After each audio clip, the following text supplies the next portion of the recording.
Socialist നേതാവായിരുന്ന KS Kamaruddin Musliyar അനുസ്മരണം കരുനാഗപ്പള്ളിയിൽ നടത്തി.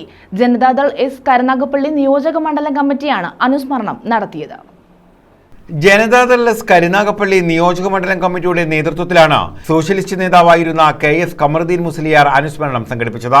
കരുനാഗപ്പള്ളി ടൗൺ ക്ലബിൽ സംഘടിപ്പിച്ച അനുസ്മരണത്തിൽ ജനതാദൾ എസ് കൊല്ലം ജില്ലാ പ്രസിഡന്റ് CK ഗോപി അനുസ്മരണ സന്ദേശം നൽകി. കരിമ്പാലിൽ D സദാനന്ദൻ അധ്യക്ഷത വഹിച്ചു. CR Mahesh MLA, Matsyafed chairman T മനോഹരൻ, കരുനാഗപ്പള്ളി നഗരസഭാ ചെയർമാൻ പടിപ്പുര ലത്തീഫ്, UDF കൊല്ലം ജില്ലാ ചെയർമാൻ KC രാജൻ, ജില്ലാ പഞ്ചായത്ത് വികസന സ്റ്റാൻഡിംഗ് കമ്മിറ്റി ചെയർമാൻ അനിലസ് കലേലി ഭാഗം തുടങ്ങിയവർ പങ്കെടുത്തു. അച്ചടി മാധ്യമങ്ങൾ മാത്രമാണ് വാർത്തകൾ അറിയുവാൻ സാധാരണക്കാരന് മാർഗം എന്നിരിക്കെ അദ്ദേഹത്തിന്റെ പേരില്ലാത്ത ഒരു ദിവസം പോലും പത്രത്തിലില്ലായിരുന്നു. പത്രത്തിൽ പേരില്ലാത്ത ഒരു ദിവസം പോലും ഇല്ലായിരുന്നു. അത്രയേറെ ഞാൻ ചേട്ടൻ സൂചിപ്പിച്ചതുപോലെ രാഷ്ട്രീയ പരിപാടികളിൽ മാത്രമല്ല, നമ്മുടെ നാട്ടിലെ സാമൂഹിക സാംസ്കാരിക പരിപാടികളിലെല്ലാം അദ്ദേഹം വളരെ സജീവമായി. ഇവിടെ ജില്ലാ പ്രസിഡന്റ് CK ഗോപി അവറുകൾ പറഞ്ഞതുപോലെ അദ്ദേഹത്തിന്റെ ഓർമ്മകൾ എല്ലാ കാലത്തും നിലനിർത്തുന്ന തരത്തിൽ വളരെ ക്രിയാത്മകമായി എന്തെങ്കിലും പരിപാടികൾ ആസൂത്രണം ചെയ്യണം. വളരെ സൗമ്യനായി ശാന്തനായി ഏറെക്കാലം കരുനാഗപ്പള്ളിയുടെ രാഷ്ട്രീയ സാമൂഹിക സാംസ്കാരിക മേഖലകളിൽ നിറഞ്ഞു നിന്ന ശ്രീ കമറുദ്ദീൻ മുസ്ലിയാരുടെ ഓർമ്മകൾക്ക് മുമ്പിൽ ശിരസ് നമിച്ചുകൊണ്ട്